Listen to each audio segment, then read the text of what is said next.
and welcome back to One Stop Central, presented by Central Times. I'm Kyle, I'm Mike Parker. here with our guests.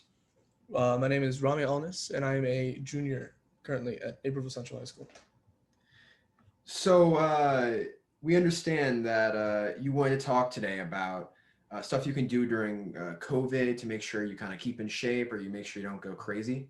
Yeah, and some of your other hobbies. Would you like to go over? Would you like to start off explaining that? Well, I originally said I wanted to talk about healthy hobbies and all that, and I will. But I was gonna first start out just like a basic introduction of myself to provide some context. So, like I said before, my name is Ramy. I'm a junior, and my main interests as of now, and now like with a whole like COVID thing, has been enhanced my interests, especially because like the way I am. So my main interest is like cars and like engineering, all that stuff. I find that stuff really interesting. Along with like I like learning, I like talking, like I like learning a lot. Like it's like one of my things. And like recently, if you on Instagram, you'll see I'm like 80% done with my go-kart I've been building over the past couple months, and especially with COVID, how that ties in is that Corona gave me a lot of time to reflect on what I really like to do, and having something like a project, like having the go-kart to build, gave me a lot of like motivation because like I'm at home, I have nothing to do. So what I did was I just funneled my motivation into building it, and it helped progress me a lot as a person because I learned a lot of things along the way, especially because like you could see my craftsmanship, my thinking process, it all got better as I built it. And now it's like it was my first time I drove it that really like made me feel like I finally accomplished it. It was a big thing for me. And for on that more like for car focus rather than go-karts, it all ties into like me. Like I like working with my hands, all the mechanical stuff. But like right now my brother and I like went together for like we bought a car. It's a 2004 Toyota Matrix XRS.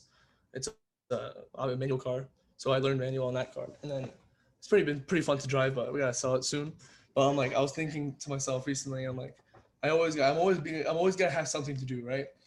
I'm not gonna sell something and then just completely forget about that hobby. But like I'm always trying to bounce around, like, especially now, like I was saying, like with online school, I've noticed, like before when I was in person, it would be 8 o'clock to 3 p.m. right? Like was it like 7:45 to 3:10? And when I would get home, normally I would just get like I'll be like tired and like that from school, and then I would only have like I would say like 4 to 5 hours at home, right? But with online school, especially with this block scheduling, I've had a lot more time at home to do whatever I want to do. And I know for a lot of people that's been not very good, especially because the whole like social distancing thing and staying at home, doing everything online has been hard for people. But personally for me, since I'm not very extroverted, I found that to be a good opportunity for me to like grow for myself to grow and to learn a lot of new things. And I feel like over these past 8 months, I've learned more than I did in my entire life, to be honest, because I learned like I had a lot of new experiences, a lot of new things. Like I said, buying the car, doing that thing with the go-kart, all that stuff taught me a lot. And even like I've been like talking with people online still, and I've been still building relationships.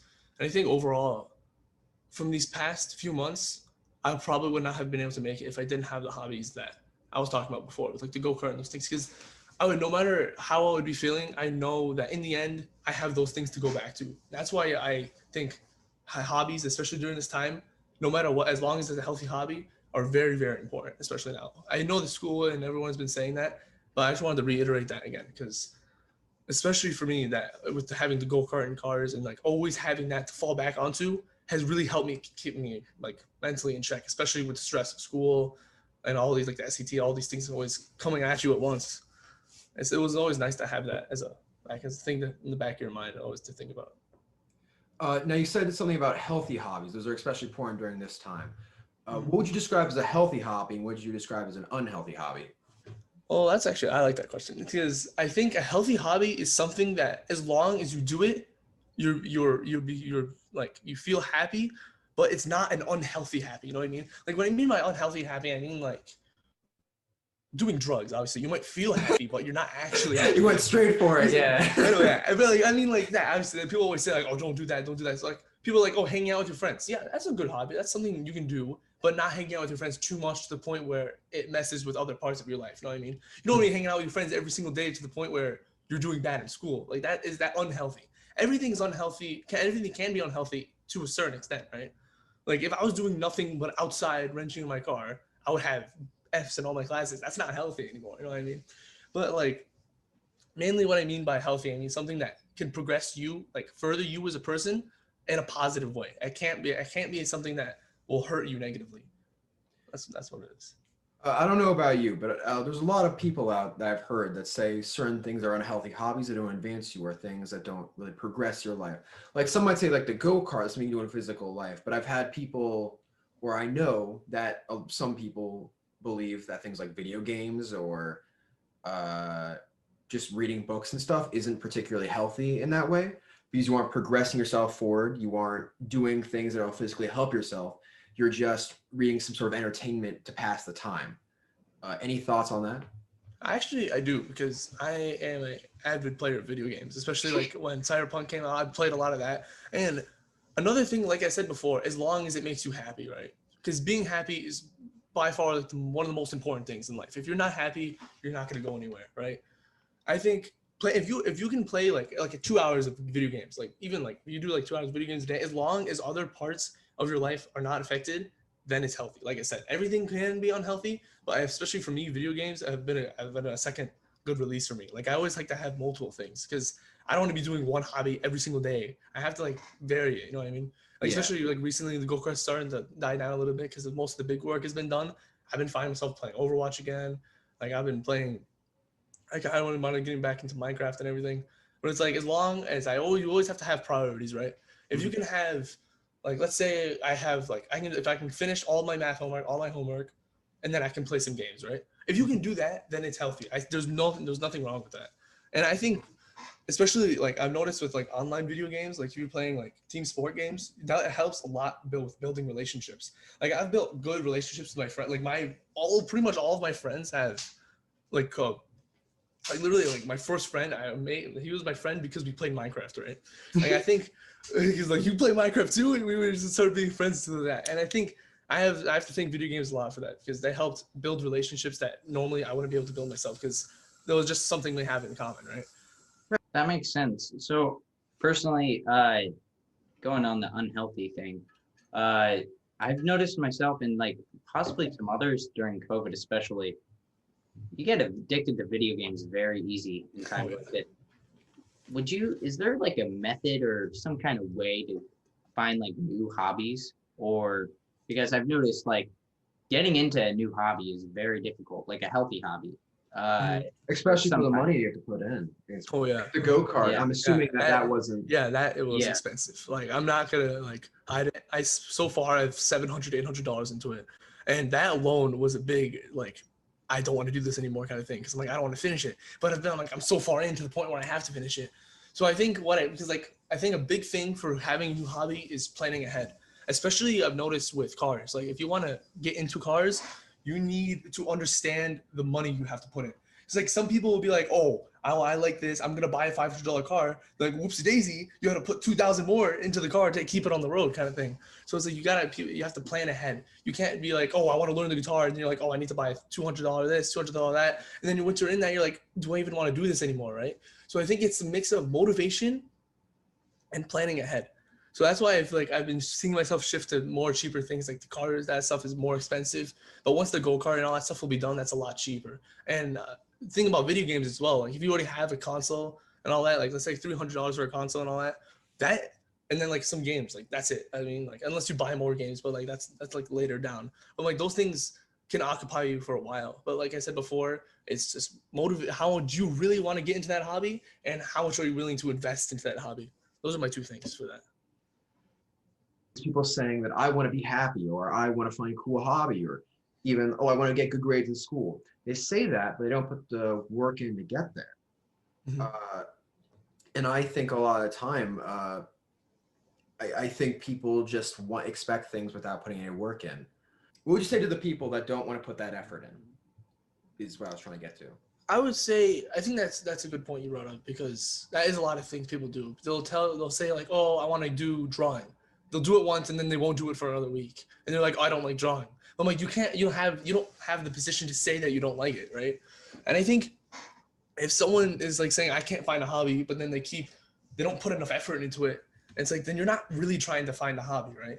And I'll just say to someone who is doing that, just like even if I don't, like I said, at first you might not like it, but over time you might like it. Like at first for cars, I did not like doing it. It just seemed like work, and I'm like, why would I do work, right? Well, I can be doing something else. But over time, I got that sense of satisfaction, like I was saying before. I'm like, wow, that felt good, kind of thing, right? I'm like, wow, I'm getting something done, and this is progressing me as a person further. But you can't see that at first for a lot of things, right?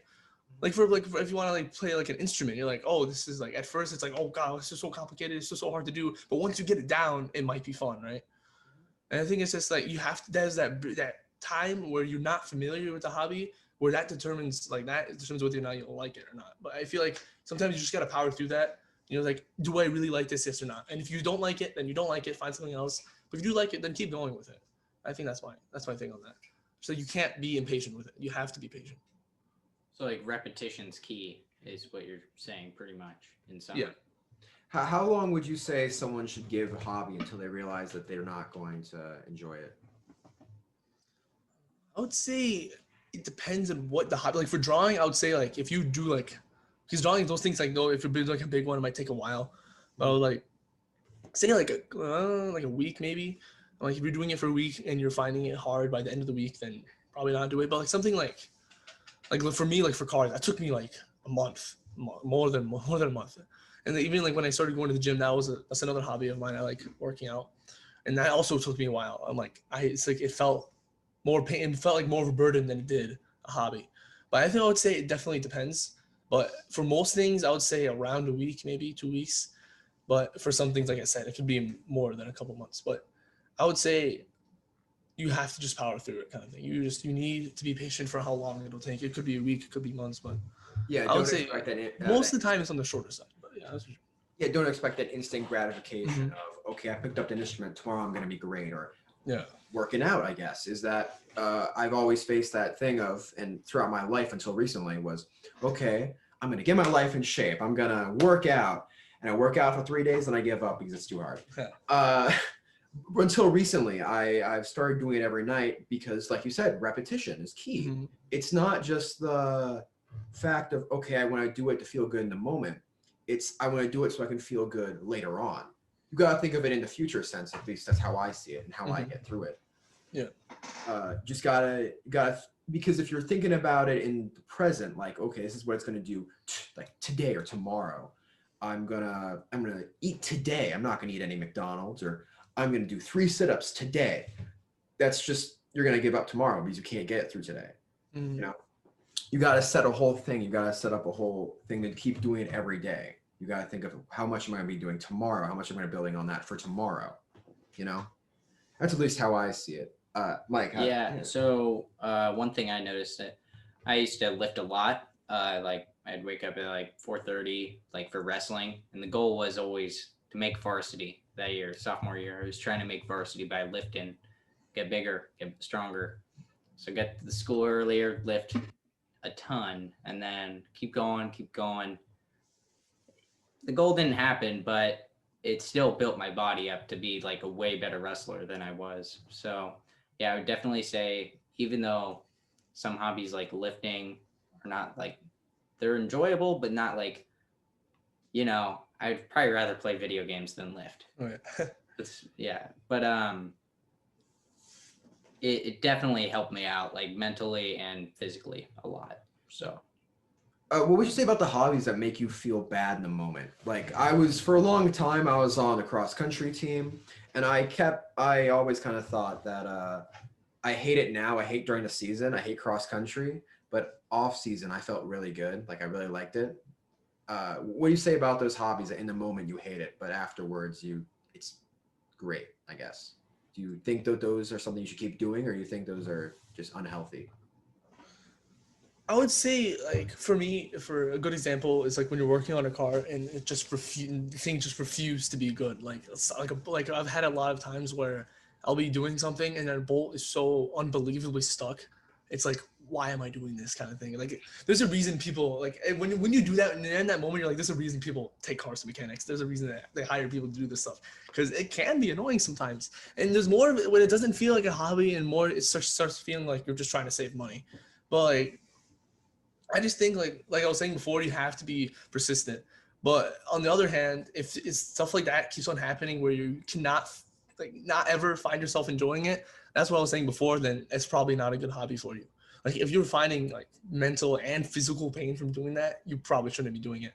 But like I said before, sometimes the satisfaction comes from that like burden of doing it. Like after when you finally get that bolt loose, you're like, that nice, finally I can get this done kind of thing. And it's just that relief, that feeling you get of satisfaction. That's what you need to power through. That's what you need to get over to enjoy it, kind of thing. Yeah, I feel the same way about like lifting and stuff. Like it's a dread to wake up in the morning, get into the gym, but like once you start going, or once you like get the set done, like for me, pull-ups and dips are the worst. Oh, When you get those done, it feels like amazing.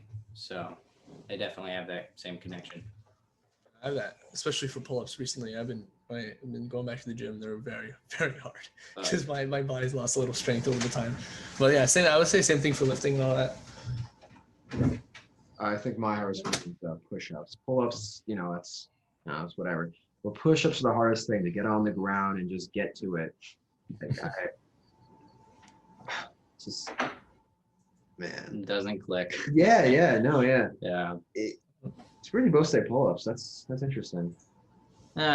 Well, yeah, they can be pretty hard sometimes. Yeah, especially because pull-ups come up like more at the end of a workout. I put them at the beginning. Oh, really? Me personally. I always put them at the end of mine. I'm more sometimes in the middle of that because pull-ups are more difficult. But I've noticed myself putting them towards the end because they're more of a cumulative workout, right? It's most like upper back and arms kind of thing. So I feel like at the end, it's the best to give that final like hit to your muscles to make that workout more beneficial. Exactly. So we're changing topic. We're moving into hybrid with our school soon. Semester one's ending. We're going to be moving into hybrid. What's your thought on this hybrid school? Yeah, and how's it going to it's going to affect your hobbies and all that you've learned over the last 8 months? Yeah. All right. So actually, that actually ties into something I've been planning to do recently. And thing is, like I said before, I told you I'm not like the way my life has been now is the best like school. That is like optimal peak performance for me because I'm at home, I'm learning, but at the same time, I have more time for hobbies and more time to do other things. Especially like at the end of my sophomore year, at the end of the last semester, that was like because that was when it was A days, B days, and there was no Zooms, right? So it was just assignments, and then you would be done with school. And for me personally, that was the best time because I would say I don't really need like 100% full in-person instruction. I feel like I'm a person who can adapt. I think I adapted online pretty well. And I think that, I don't know that for other people, but I think for myself, I think that went pretty well for me. But in terms of hybrid, I've been like for my personal opinion, I don't want to go back to school because I don't feel like that would just only be a detriment to me, have to wake up in the morning and go to school and come back. I feel like that would start going back into what I was saying before, where I feel like I'll lose time for my hobbies because I'll just be tired from school. I wouldn't want to do anything. I wouldn't have any motivation. But now I'm just at home sitting down. I don't really lose any energy. But when I stand up and I'm like, from finally done school, I just want to go out and do stuff. So personally, I would say I don't like the direction the district is going in right now, especially that's just for for the way I learn. But I think in terms of people going back to school and being exposed to like the chance of getting the virus, I think that it would only be good for students who really need that in-person instruction. Because I understand that some people, they just can't learn on a computer screen and they can't sit down for 90 minutes for like 3 or 4 Zooms every day. I understand that is like, that's hard to do. That's not easy to do. And I understand why some people do need to go back in person for school. But I'm saying I feel like for people like me, I see no point in going back into school. And I think it would only be a detriment to me in the way I live my life, and the way the way I am with my hobbies as well. How do you think with school, at least for me, I recently got a job. so it's harder for me to do the hobbies because I go from school, doing schoolwork before I go to work, going to work, coming home at 9:30, 10:30, working out, and that's probably about 12 when I'm done there, you know? So, you Mhm. know, how do you think you should fit in hobbies when you have like that kind of schedule where you have to do stuff, you have to do that kind of stuff. You just don't have time for hobbies. So you're saying like if you have something Like a other than job, school, like a something like job, stuff like that how you do you fit have to do, hobbies like into that, like into a more heavy schedule is what you're saying? yeah, more heavy schedule stuff you have to do, like a job or something like that. It's going to take up a lot of time. Hmm. That's going to make it unable for you to do So it. it's actually, I was actually gonna say, because I recently, not too long ago, before school started, I had a job at Chipotle. And I was working, there was a point when I was working almost 37, 40-hour work weeks because I was Oh trying to get as much money as I could. And obviously that was eventually implemented child labor, like some of the child labor policies where like eventually you wouldn't be able to work in clothes and everything. But I would say I was working a good amount. And during those times, especially for the closing shifts, like when you start at like 2 p.m., then you go to 11, I felt a lot of energy drain out of me. You know, like especially I would lose not even though I would have free time in the morning. Like if I had, let's say if I worked still, right, I would be done with school at like 12 or 1:30, and I'm like, I have work at 2 o'clock, right? And like that or something like, or I have work at 5. That just like there's that period of time where you don't have to do anything, where you don't want to do anything because that pending doom of having to go to work, the pending doom of having to do something else, that kills motivation. And I've experienced it firsthand, and it's very annoying because I'll be like working, and I'm like I don't have time just to sit down and have time to relax or even just do other hobbies. And just like you're so tired from your work that you feel like you can't do anything else. So I feel like especially with taking jobs like during this time, if you can and you have like this time to and you feel like you can do it positively, then of course do it. Or if you have to like to just to, like if you need money, then yeah, obviously. But I feel like if you don't need to do it and you don't see if there would be any benefit for the sacrifice you have to make, then don't do it. But personally, for me, like especially with the classes I have now, I don't think I would be able to healthily fit it into my schedule. Do you remember when they sent the email to our parents about whether or not you'd like to go in person or yeah, yeah. online? Yeah. Saying all that and some other stuff that like also they're getting rid of asynchronous Mondays and they're getting rid of and then Yeah, I hate that. I miss cameras. those. Yeah, I was getting that like I was gonna do it before, but now I'm like thinking like they don't. I noticed this like some stuff with the school. I feel like they just don't listen to students enough. I feel like there's too much of a like gap between like students and like student feedback and the faculty and staff, and the board, and the people making the decisions. And I was thinking like it was really annoying me personally because I'm like I never said I didn't want asynchronous Mondays. And I feel like a lot of students would agree with me on that because asynchronous Mondays gave us that time where you just have assignments and no long, boring, mind-numbing Zooms. And I feel like it was just like it was nice because I could wake up early and then just grind out all my assignments and then I would be done, right? Like I was saying before for sophomore year, that's what I would do. I would be wake up at 10, be done by 1 or 2, and I would just have the Exactly. entire Yes. day. What I would do every single day. Yeah. Yeah, that's what I'm like. I'm just tired. I'm really tired of this really like bad feedback Yeah. loop between students And and I staff. I have think I one. think that's why Central Times is so important. It's one of the Central few Times is important. places that they're able to hear what we think and what we're feeling and stuff. Have you seen the recent change.org thing or what people are arguing? There's a recent piece in the Central Times I saw where it's about how if a teacher has a pre-existing health thing, they shouldn't have to come in because they're trying to force them to come in. And they're not taking students are saying that, teachers are saying that, and they're just not listening to them. Oh yeah. It's not even just students. I think the district in general just isn't listening to feedback because they think that all students will want is just like no school, stay home, and all teachers are want will just they're just lazy. They just don't want to come in for some reason. Oh I yeah. don't. Yeah. I think I they just have like the worst perception of all of us. Another thing is the block schedule. It's good for Zoom, but the one thing that's really annoying about it is when you do like math class or just classes that revolve a lot of like repetition. Or even just languages. Yeah. Like it's so hard because language is all about communication and repetition. Yeah. And it's so hard to get that when you aren't able to speak without having 26 other kids just saying something random. Yeah. And it's also like annoying because you have that day off. So with math, you need to be right on top of it. Now, some people can like do the homework really easy, but personally, I kind of forget sometimes. Like it's not super easy to stay on top, and not being able to communicate with the teacher in person can be kind of annoying. But yeah, I see your point. It makes sense. A lot of this stuff makes sense. So yeah. Just like one more thing. The thing was, the reason I brought that up was because a couple of my friends and I have been planning to try to say something in, like, like those district board meetings they've been having in the Yeah. school where they would have allow people to talk.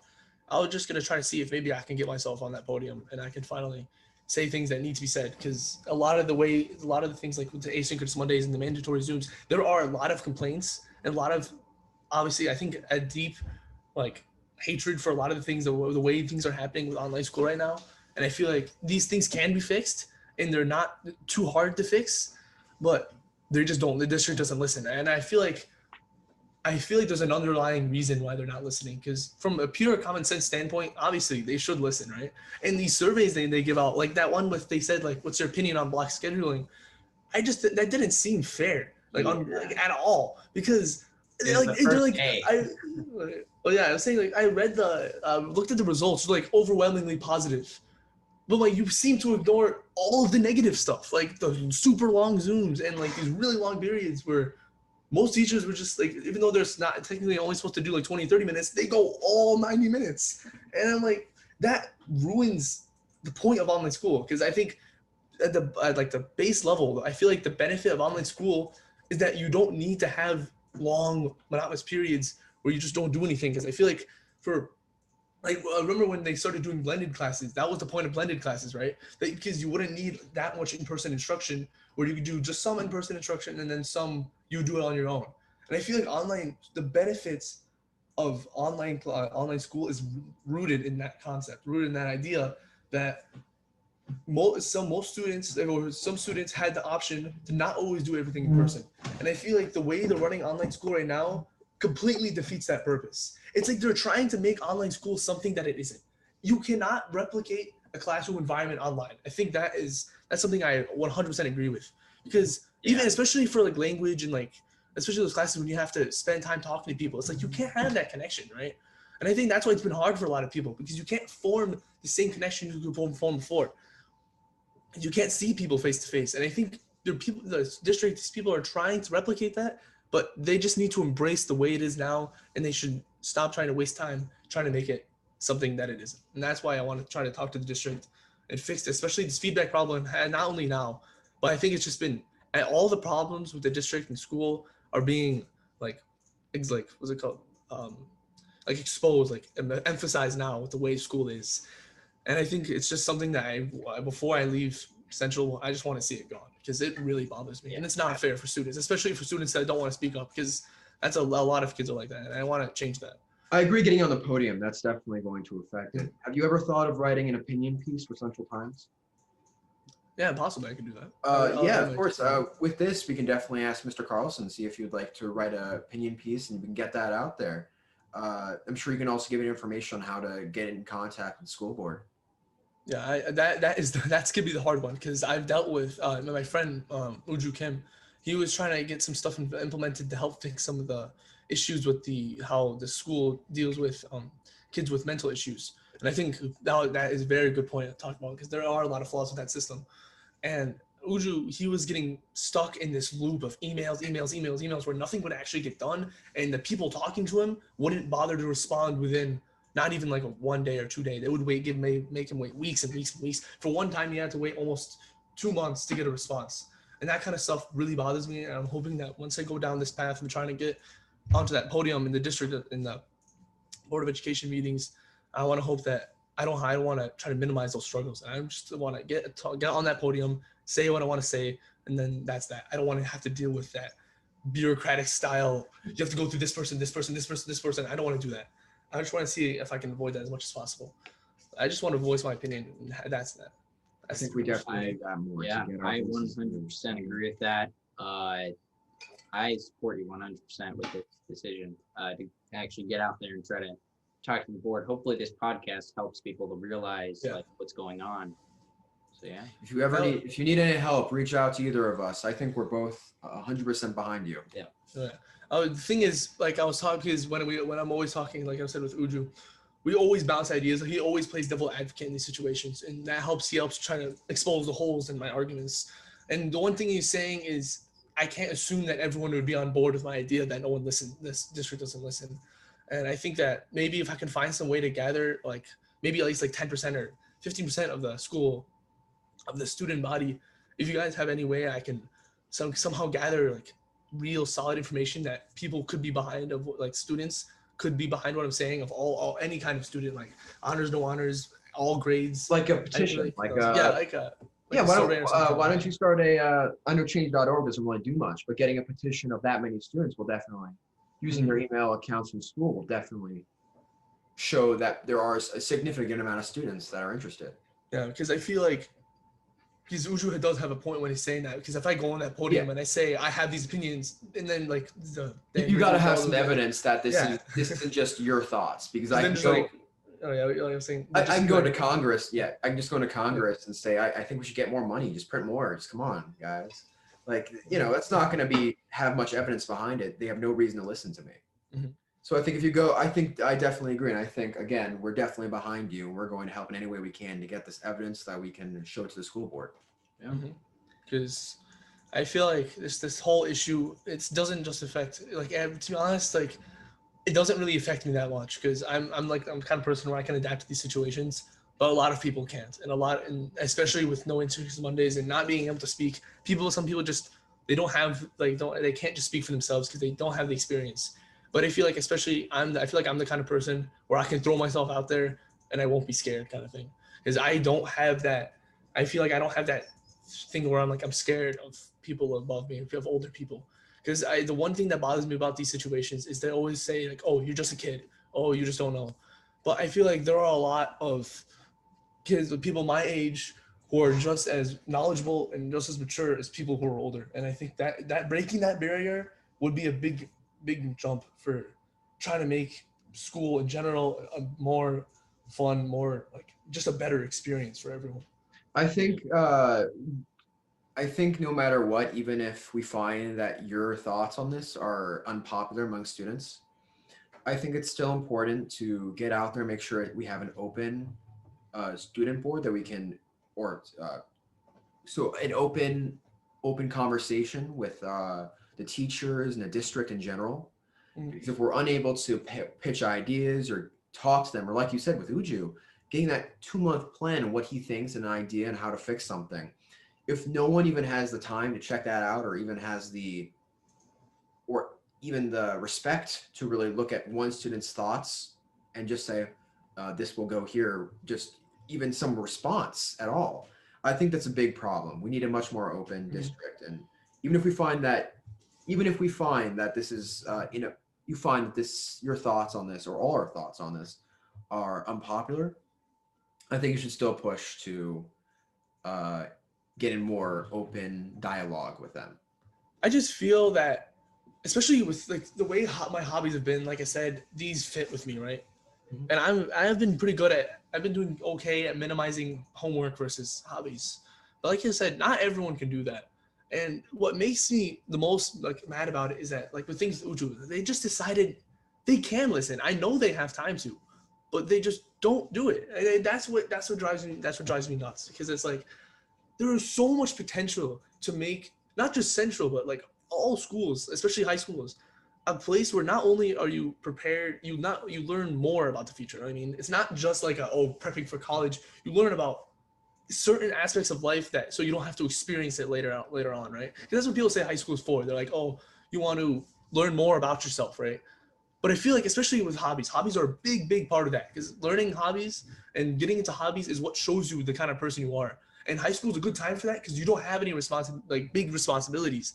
You don't have to worry about rent. You don't have to worry about getting a job. Maybe that's different for some people, but for the majority of people, this is supposed to be a time where you learn about yourself.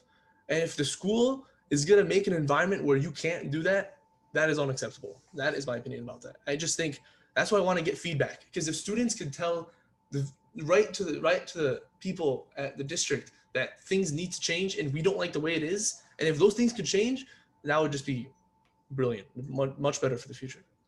Yeah. For them, and like it would just help not only the students now, but the students later down the line of 23, class of 24, class of 25 later on. Yeah, well, that's a great place to leave off. Thank you for joining Yeah, us thank you so today much. on One Stop Central, Ramy. We really appreciate you coming on the show and explaining your opinion.